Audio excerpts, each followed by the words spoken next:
There I am. There you are. Thank you for coming. Just a quick announcement before we get started. In this room right here, at midnight tonight, we're doing something very special. We premiered it at the previous Hope. We are doing Hackers Got Talent. And for those of you who don't know what that is, thank you. It's exactly what it says on the tin. It is your fellow hackers from the hacker community showing off whatever random hidden talents they've got for the chance to win fabulous prizes and bragging rights, and all sorts of good stuff will happen. And if you would like to join in and show off some talent of your own at Hackers Got Talent, there's a sign-up sheet at the info desk up on the mezzanine. Get signed up on there sometime before around 10, 11 o'clock tonight, and then be down here at midnight. And if you're not signing up, still be down here at midnight, because you're not going to want to miss this. And without further ado, it's my pleasure to present to you Futel, the Payphone Devolved. Please welcome Karl Anderson. Oh, spotlight. Hi, I'm Karl. I'm here to tell you all about Futel. Before that, let me give the shout out to Duo Security, my employer, because they sent me out here. None of the stuff I'm doing here is really relevant to my day job as a software engineer at Duo, but they're very supportive of what I do, including getting me out here to talk. So, and we're hiring in a lot of different aspects. So, if you're looking for something, let me know. All right. I'm going to tell you what Futel is and several aspects about why we do it and the services we provide. And I want to talk at the end about evaluating projects like this.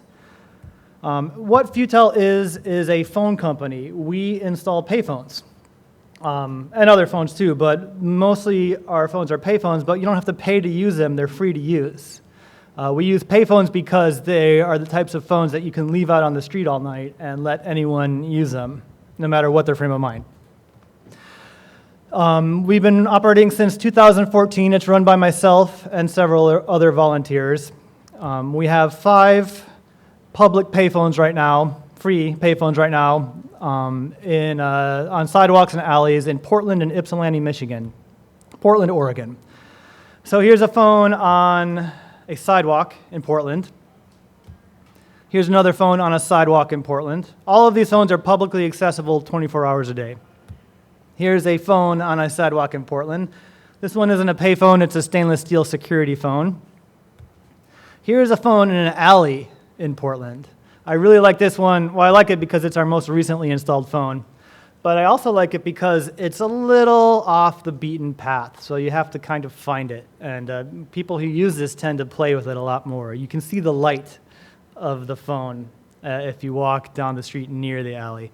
And that kind of draws people in. And here's the phone in Ypsilanti, Michigan. I like this one, first of all, because Ypsilanti is great. A great town, but this one's on the wall of the old Bell telephone switching building. And we also have a phone at Right to Dream 2 in Portland. Right to Dream 2 is a houseless rest area is how they pitch it. It's basically it's temporary housing for houseless people. This is an old photo of Right to Dream 2. Now they occupy kind of tiny houses. They have some dorm-like tents, but they have a lot of tiny houses that are like maybe 5 by 10, 6 by 12, something like that. A kind of a lot of them. And other services too, showers, a phone, a kitchen, stuff like that. This phone is not publicly accessible because they can decide who gets to use it. I just say, we're going to be your phone company. Let you do whatever you want in it. So they use it for their residents, but they also use it for their administrative stuff. They do conferences on it, stuff like that. I just like to support Right to Dream. We also have an incoming line.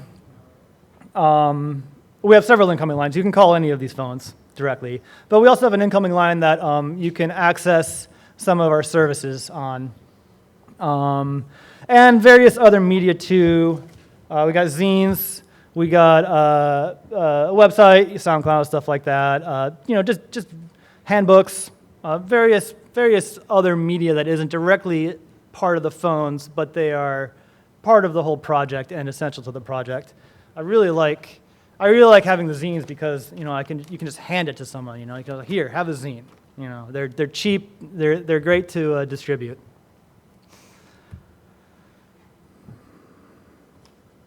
All right. So what do these phones offer? All of our services are free.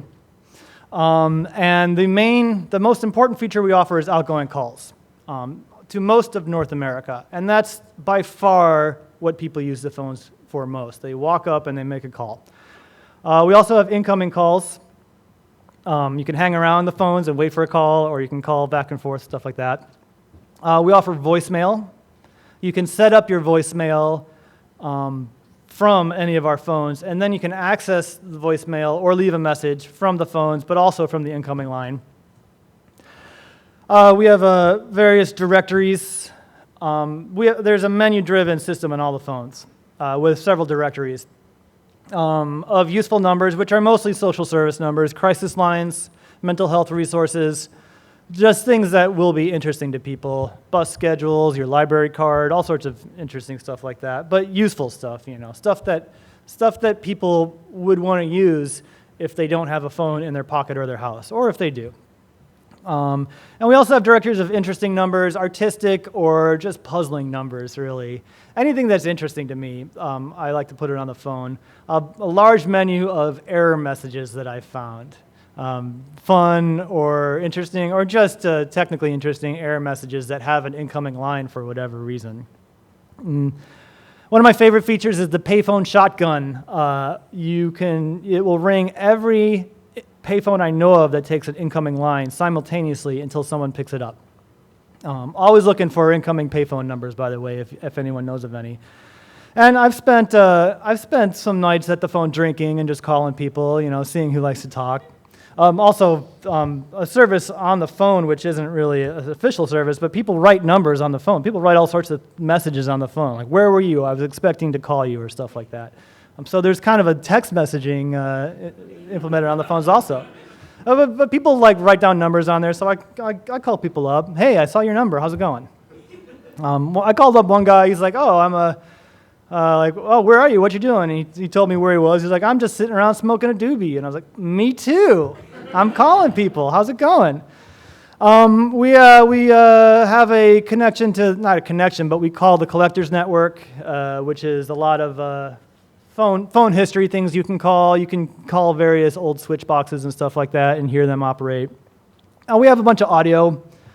Some audio stuff. We used to have some Evan doorbell recordings on there. We have some Church of Robotron sermons, and we have the Wildcard line, which is our audio zine, which is kind of like a call and response. It's like a call-in radio show, but not live. You can leave a message, and then we will curate them and play them and respond to them, and then we turn it into a little podcast, I guess, but that's kind of highfalutin. But we turn it into that, and then you can hear other episodes of it and respond to those and talk back and forth. You can hear those on the web too, but all of this stuff is intended to be accessed from the phones. So we make them short because you might be sitting out there in the rain listening on the phone or something like that. It's all of these things are, the constraint is the interface is the phone. You have your microphone, you have your speaker, and you have your keypad. And I think from those constraints, a lot of creativity comes out of that.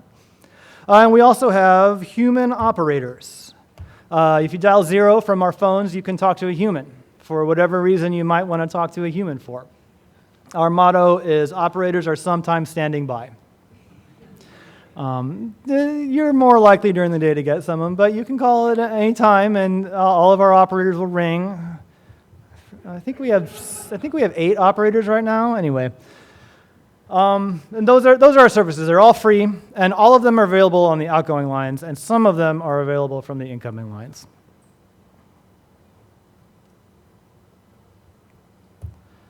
The technology that it runs on is not what's exciting about the project. It's very simple. It's basically an asterisk VoIP server. And that's running on a DigitalOcean box, and there's an open VPN network in front of that because you never want to put an asterisk box on the open net if you can help it. Who's got time to keep track of the warnings about that? As soon as we do, we were playing around, we put one on the web once, and it took 30 seconds for people trying to rattle the doorknob and get in. And I think what most people try to do is, I'm sure there's exploits that get you in the box, but I think what most people try to do is just get free service and possibly resell it. But what a lot of people try to do, and this actually comes up at work sometimes too, is they're trying to get you to call toll numbers. So they get $1, or we're charged $1 and they get a nickel or something like that. So if someone can get a dial tone, they can make money off of that.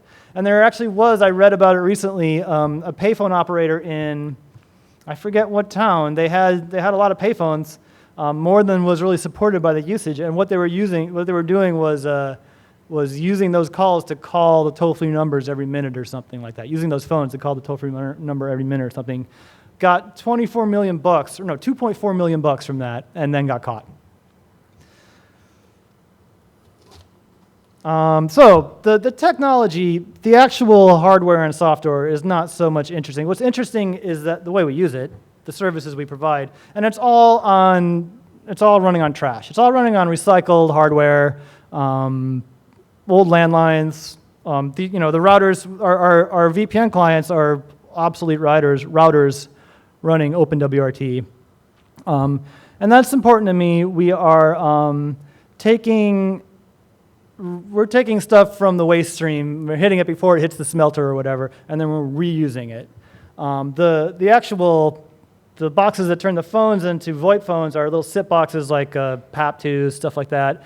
And those are the most annoying things because a lot of those were sold by Vonage. You don't want to buy a used one because you don't know if it's carrier locked or something like that, which I find that to be extremely evil because think of all the resources. Chips are not eco to make. Think of all the resources that went into making those things, and they sold them as loss leaders. They don't want you using them for anything but their own service. So I used to try and buy them from Goodwill, and I just don't anymore because I had to throw half of them away.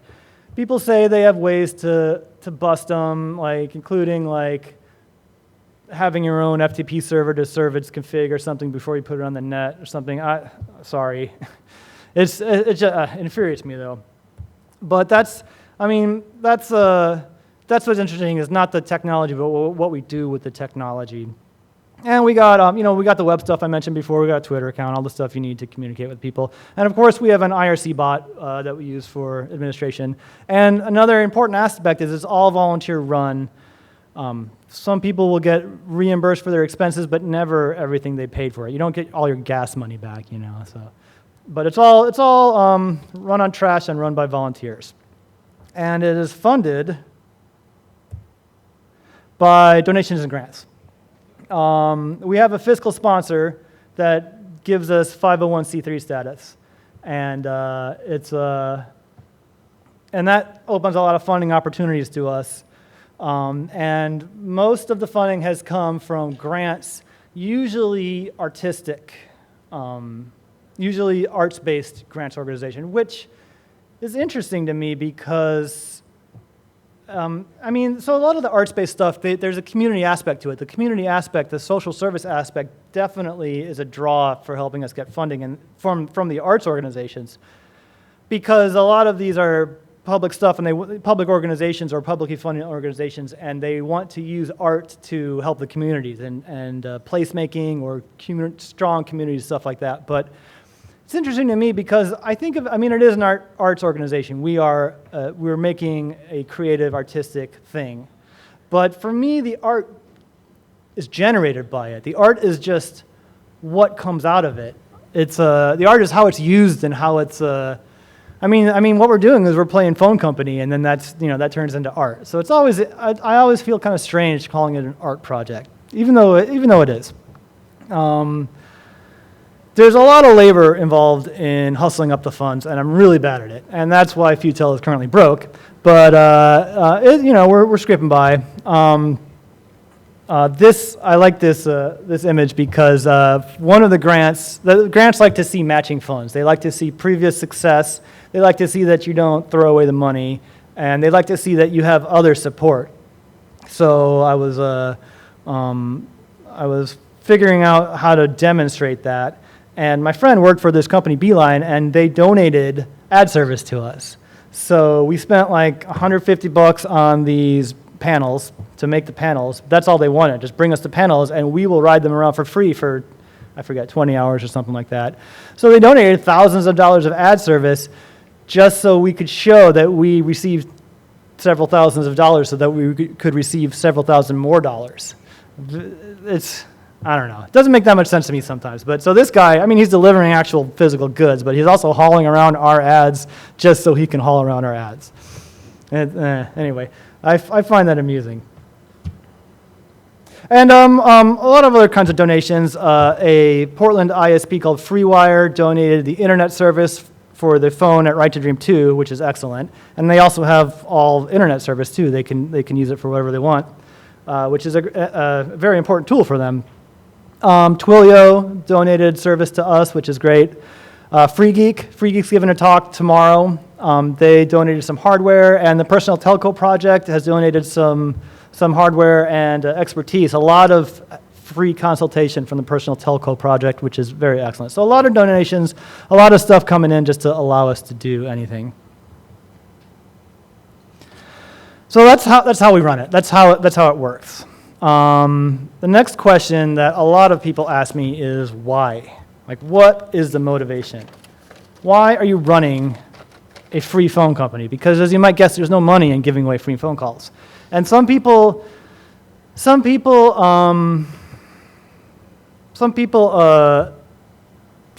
of people say like, what's your exit strategy? How are you going to turn this into something that's going to be successful? And those people do not get it. A lot of people just say, wow, that's cool. You know, you're giving away free phone calls or whatever. You're putting up payphones. And the first reason is one that everyone here will understand, which is just hacker power.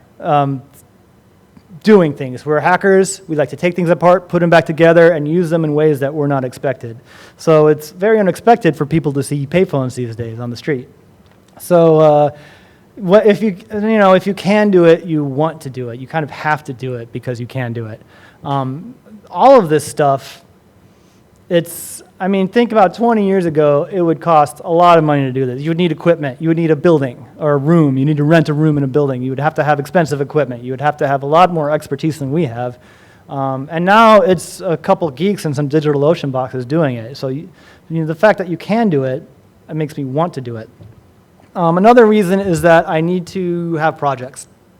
I personally, if I'm not running a project, if I'm not doing something, I get depressed. I get perhaps suicidal if I don't have some kind of interesting thing going on. So I need to be doing something. Another reason is to help other people, to be at least partially non-cynical, because people use this. People use this a lot. I'll give some usage numbers in a little while, but people use this. So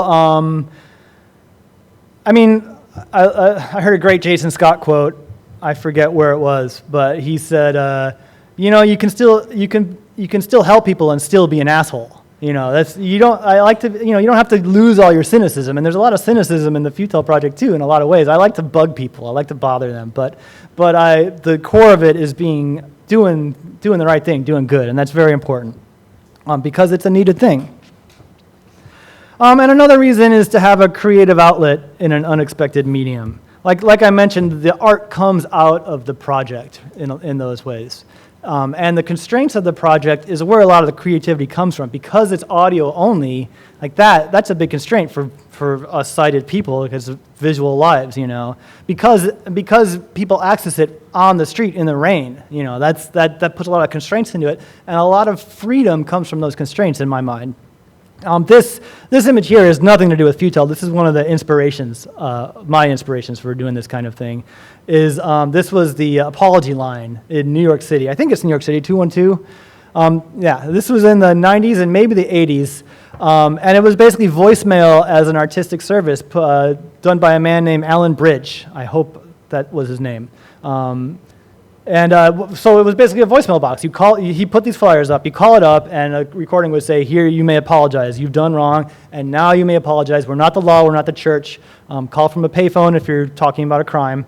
And beep, and you could leave your message and talk about what you did. And then he would, the wildcard line is basically inspired by that. He would curate them and make a little digest of them, and then you could comment on them. And so there was a lot of back and forth. A lot of talking about that. It was just voicemail, but it was really great. I got free phone calls back then, so I listened to it every week. He did it I think it was weekly or something. So it's fun to have a creative outlet in an unexpected medium, like the payphone. So originally, when I put up the first phone, I didn't put any copy on it. It just said phone. Didn't have any plates on it. Didn't have the Futel little thing on top. No logos. And I let people discover it, and I liked watching how it got used, who used it first. I don't know who used it first, but who started using it, and only word of mouth was the only way it might have spread, and it just got used more and more. Now I put these info plates on them. I try to kind of copy the way a payphone looks, or just all these bullshit little things you see on official type stuff. We have a designer that makes everything. It's great. I have no skills in this, but a volunteer designer makes all of them. And I like to think of it as subversion in plain sight, because you have to read this. You have to read this to see that it's free. You have to walk up and try to use it, and then I put little rants in there and stuff like that too, because who reads this stuff? I do, because I'm always interested in seeing this official stuff. Why do you think that anyone should read this? Or all these rules, first of all, why should I follow your rules? What's in it for me? Second of all, why did you want to tell me your rules? Why is this? If it's something that's going to get me kicked out, then that's, something that's interesting. But a lot of these are on a phone, or on the street, no loitering, okay.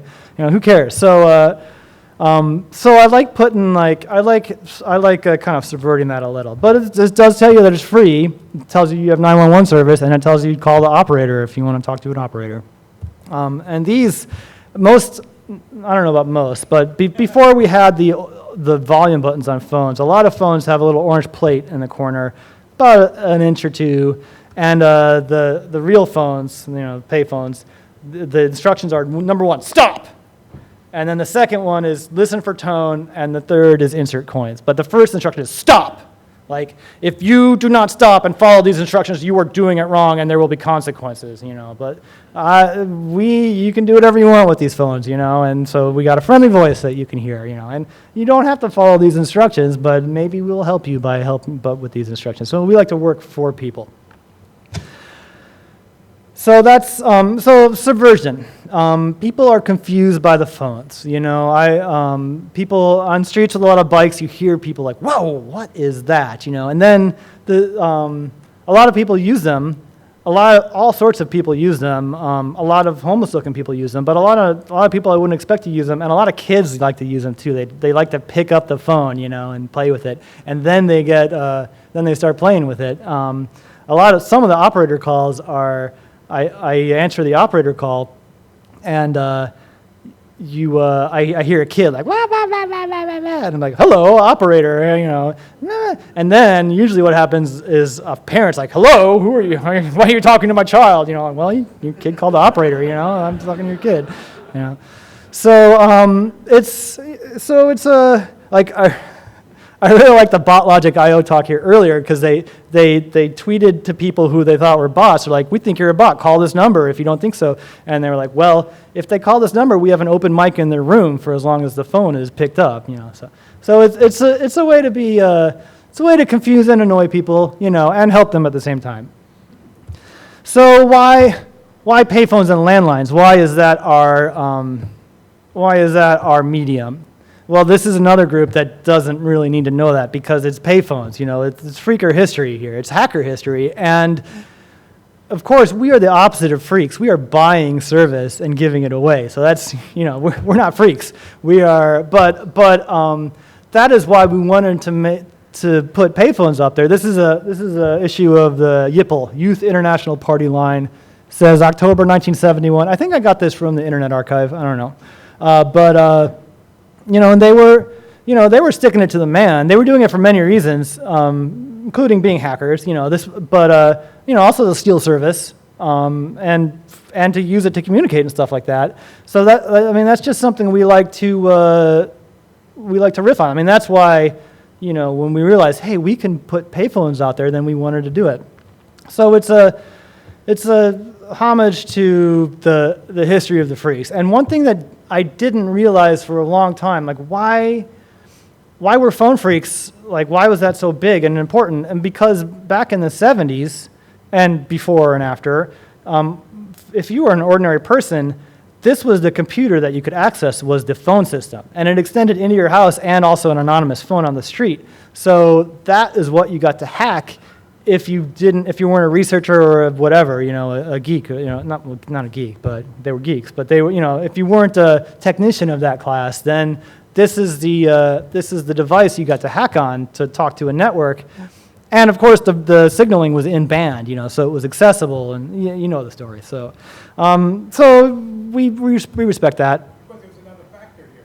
There was another factor here? Another factor here, because a lot of the early freaks were blind. Oh, right, It yeah. meant that one, they used the phone more, and two, they tended to be more attuned to things like tones and things, so that sort of tied into the whole thing. Yeah. A lot of them were blind, and that gave them like an edge. Yeah. Oh, yeah. And many other factors too. Of course, if you want to see the history, read "Exploding the Phone" by Lapsey. I think, did I pronounce that right? But anyway, so I mean, we're not freaks. We just that's prime for the hacker, is playing with the phone. Another reason is we just like phones and urban furniture. It's really fun to just put a phone on the street, to put a kiosk on the street, because that's another, like subversion. That's a kind of power. Like, we get to put this device on the street in the urban environment, and we can talk to people. We can communicate with anyone walking down the street.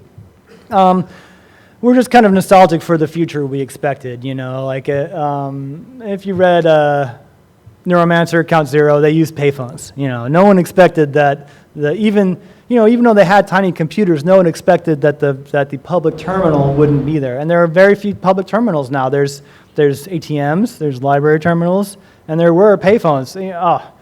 On the way here, on the airport here, I saw some workers scraping up some carpet in the airport in Portland, and I realized that there were phones there. Like the airports are some of the last holdouts for payphones, and those are going away too. So they're going away. They're being replaced with those stupid link things, which are not phones, and they're not there to help people communicate, that's for sure. If you look at the archives from the previous Hope to this, there's a great talk on those stupid, horrible link things. So that's going away. Everyone uses their pocket computer and their pocket phone, which is fine, although I can't believe people aren't getting mowed down from crossing, jaywalking, looking down at their phone and all that. There's nothing wrong with communication, but we are nostalgic for those things. We didn't expect them to go away. This is a payphone in Portland that got hit by a car, and I would hang around it, and I realized, because I was wondering what would happen to it. Would it be replaced? Of course, it wasn't replaced. Now they're just taking phones and they're taking them out and not putting anything there. This one was only attached to the ground through a bolt. One bolt on the ground was still attached, and then there was a guy line going up to a pole to anchor it. So it would have been very easy to take, and I wanted to, because it would be very easy to take because there was a cop station 2 blocks away. So like a white van, if you have a white van and some vests and some cones, like just taking off the phone. But who's gonna question that in the middle of the day? I did not. I hope someone did, and not the phone company. But I'm sure it was the phone company that took it.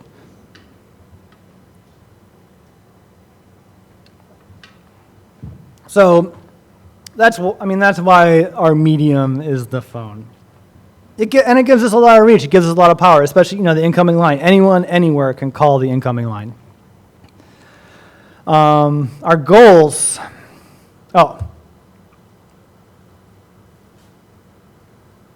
Yeah, sorry.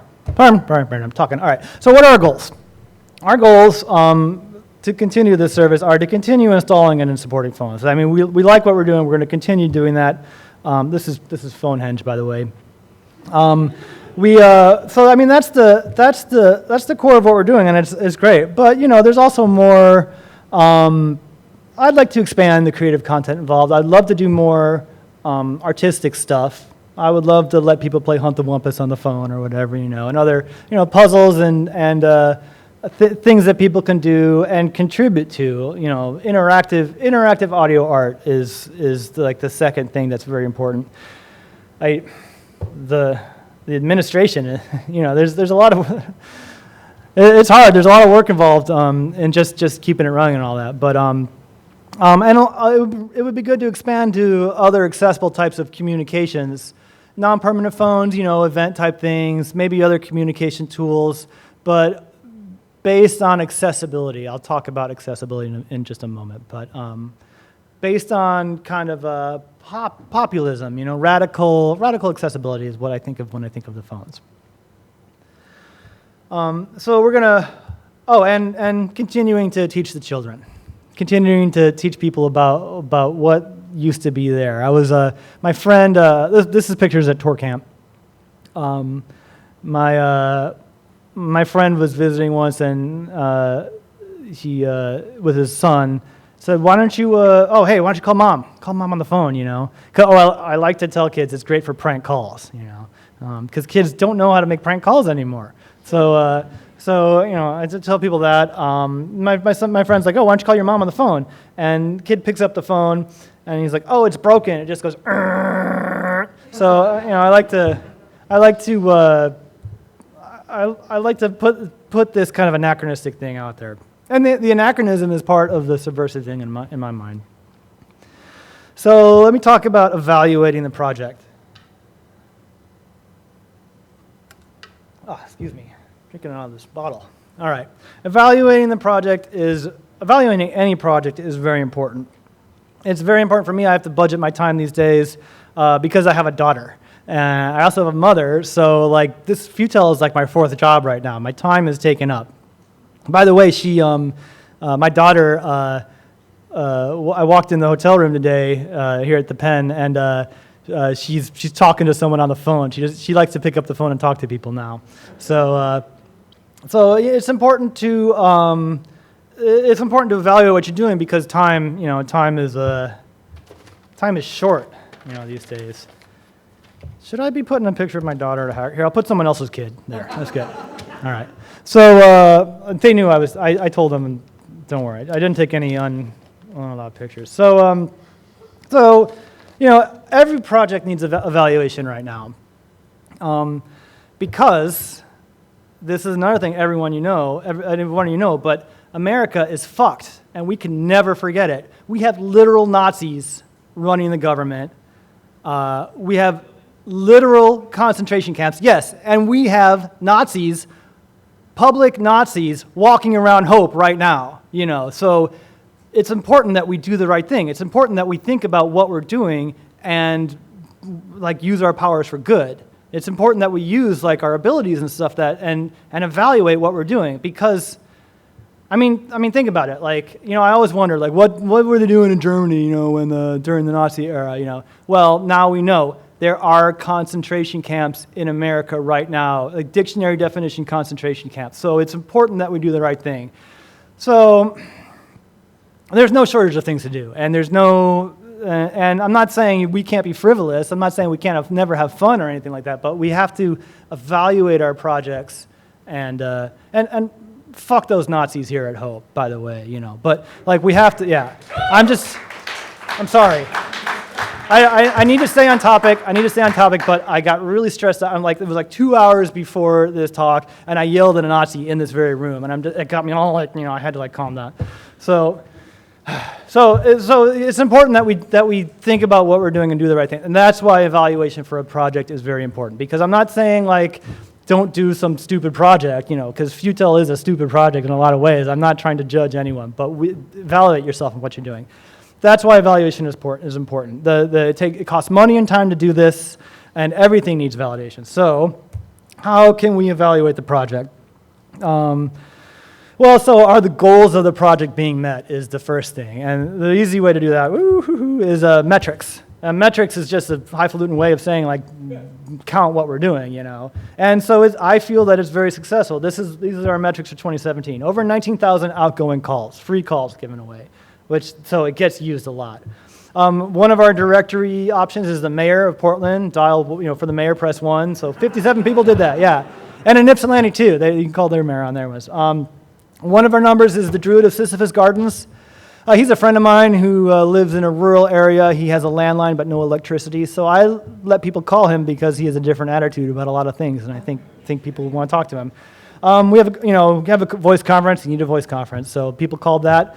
And 84 people called the wildcard line and contributed to that, and 92 operators logged calls in 2017. So people were using that a lot. So I think, I feel like it's successful. Another way is to look at the side effects of the project, like I showed this slide already. But we got internet for a houseless camp, for houseless people. It's going to help people find jobs. It's going to help people communicate. The phone itself has also been used for that. The gatekeeper, the door guard, credits us for saving someone's life. Someone was having a seizure, and he was able to call 911 on the Futel phone. So seeing the side effects is very good. And there's also the collaboration is also validating. For example, the Village Coalition, that's on the left there. They run these camps. They're not camps. They run these housing areas. Even though some of them have tents. But anyway, they run these housing areas, and it's been fun working with them, seeing how they work, going to their meetings, getting ideas, giving ideas, and stuff like that. That is validating. And also the volunteers, people volunteers is validating. And then the final question is, are the goals correct? This is Gary. I named Gary. Gary was the neighborhood cat, but he loved to hang around the phone because people would pet him. So are we proud of the aspects of the service, which is fundamental? Are the goals good goals? And I think they are. It's useful. It's cheap to give away, and that gives us freedom because there's few restrictions. We leave these on the street, and people trash the phones sometimes. We get tweakers using the phones, and we get people who are very angry, whoever they're talking to, and they take it out on the phone. So that gives us freedom. That's an important part of the service. And that's our goal, to do things that anyone can use.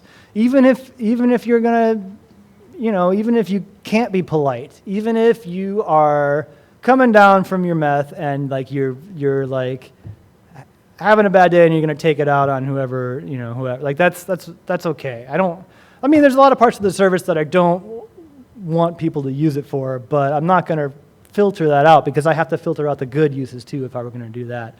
I've heard some very bad words said on some of these phones as I walk by, but anyway, that gives us freedom, and it's also simple and public. That lets us present it to anyone walking up off the street. That's very important. That's the goal. I think of it as being radically accessible because all you need is, like I said, your ear, your mouth, and your finger.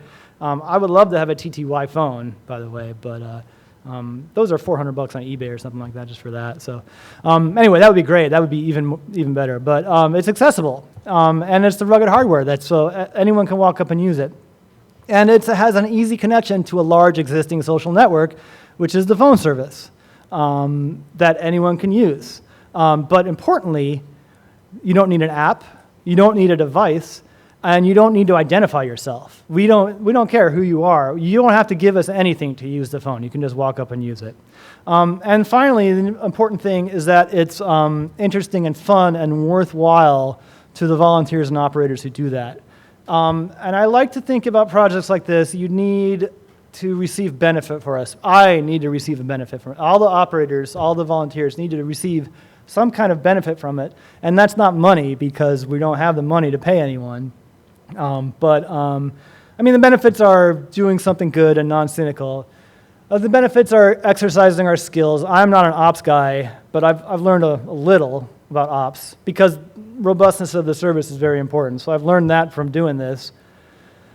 So exercising your skills, using skills that you use, ordinarily in your day job, but using them for something creative and fun, or something that's not your day job that you get to exercise and learn. And, I I have an artistic CV now. You know, I have a second outlet. I have a second, like I said, it's my fourth job, but it's kind of an escape for me, which I could see being important someday. I work in a field with a lot of ageism in it, and my job's awesome, my employer's awesome, but I might someday want to be a starving artist, and this gives me an opportunity. This might be a doorway for me doing that, or at least, you know, doing something different, expanding out and being creative and stuff like that. It's important for me, for any project, to have to not attempt to be fully altruistic, because I do need volunteers, including myself, but other people to help me with it. And so everyone gets something. I think that's an important goal for the users, not just the users, but the operator to get something. So that's it. That's what's important to me about Futel. In conclusion, Futel is wildly successful, but Futel is also at the cusp of failure at any moment. So it's, you know, living on the edge, you know. I got stickers if anyone wants stickers. I have zines if anyone wants to take a zine, but you must pay me my expenses at least, because I use this to support Futel. Let me put the contact information up here again. All sorts of ways to help Futel, including numbers of incoming payphones. Always good to have. Always looking for locations. Always looking for a place to put up a phone and ways to fund it. And finally, again, shout out to Dual Security. Thanks to Dual for bringing me out here. Thank you.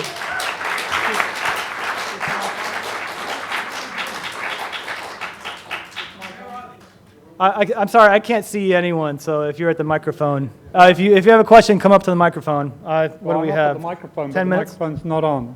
Yes, it's on. Yes? Oh, good. So, first I'd like to compliment you on your project. Thank you. Two, I'm saying, you know, it would be great that your daughter will remember it, because the public switch telephone network is going to be history probably within the next 10 years.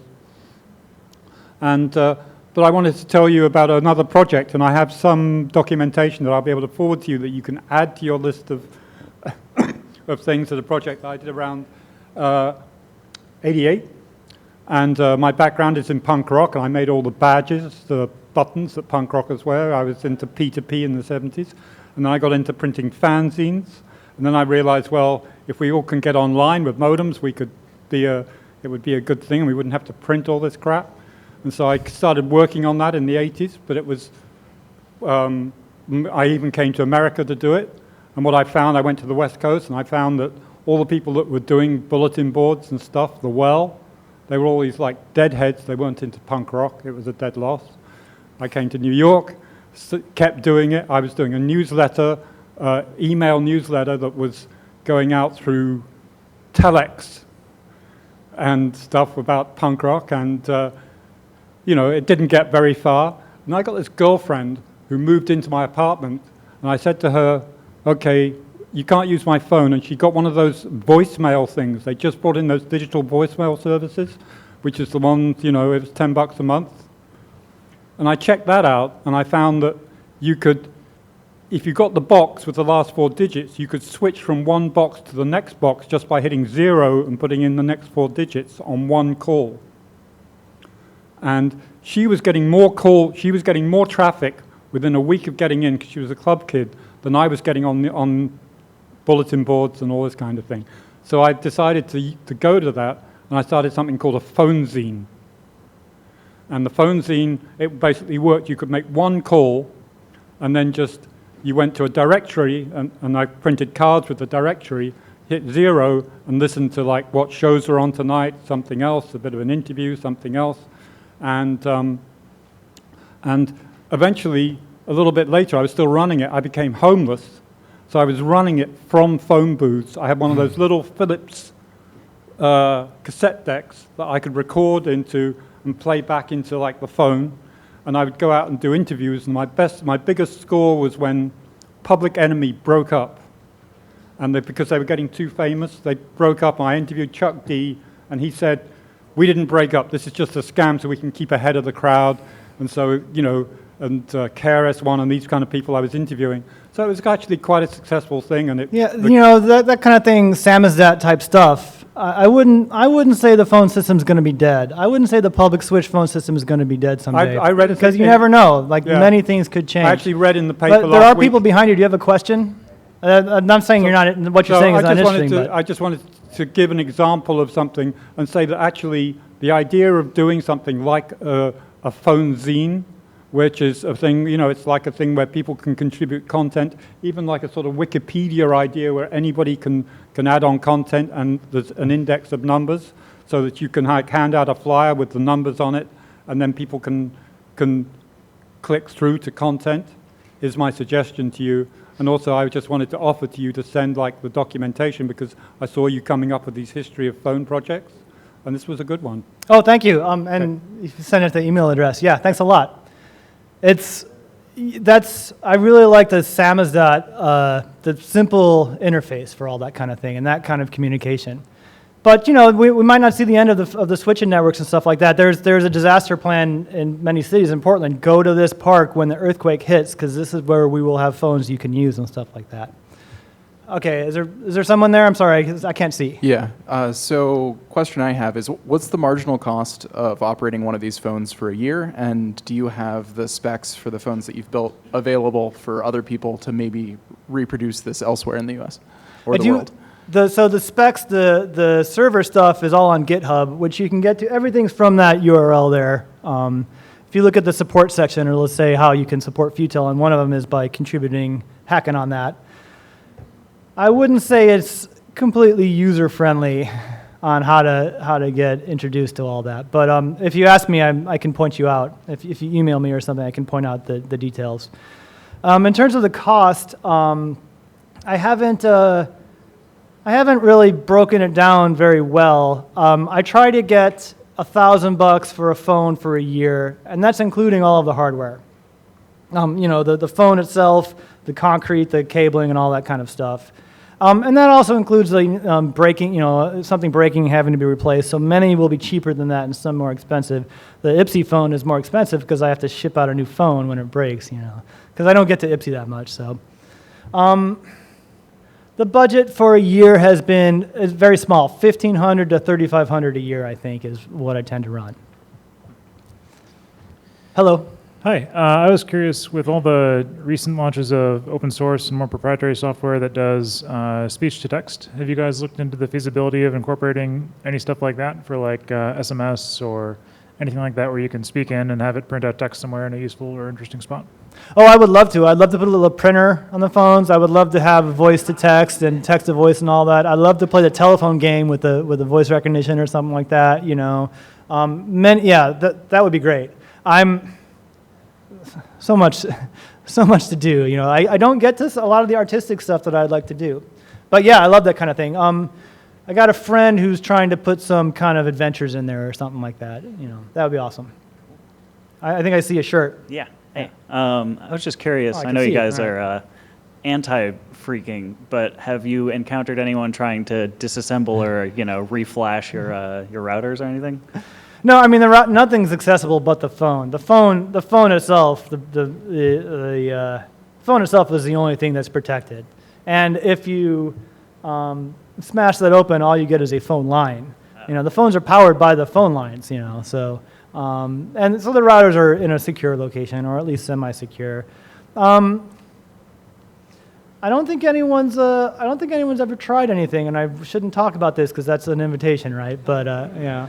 I figure someone's gonna get into a router and steal the cred someday. So that's what I figure I will lose. I'll have to shut down service on a phone until I replace that and stuff like that.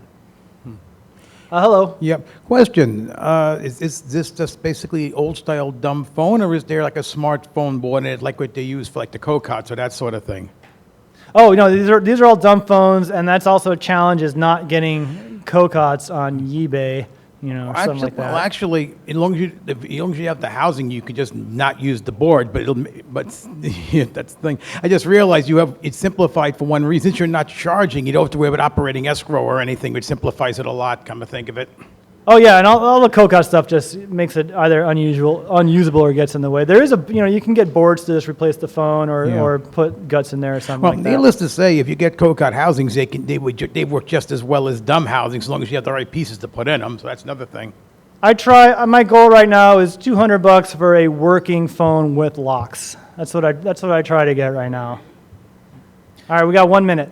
You may have already answered this for the more phone-savvy audience members, but if someone holds up like a Captain Crunch whistle to the phone, would that do anything useful or interesting? No, it's an asterisk box, although I think it was fiber optic Project MF to make them freakable, the asterisk boxes. We haven't done anything like that, no. There's ways to screw with us. Hello. Do you have any advice for maintaining motivation of volunteers over time? It sounds like you have a lot of operators who are, not necessarily round the clock close.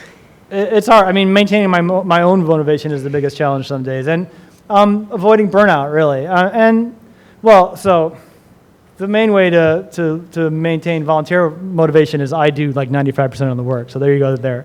But it's a short, intense spurts of work for most people. Operators, you just pick. You don't. So when you get an operator call, you call in and you get a menu saying to accept this operator call, press 1. So you can ignore them, if you're in bed or something. So operators is not so hard, but yeah, I mean hustling up volunteers is a challenge. Including just like funding. Getting people. Hey, you want to work on a free phone call? You want to dig a ditch? That's a. Yeah. All right. Thank you, everyone.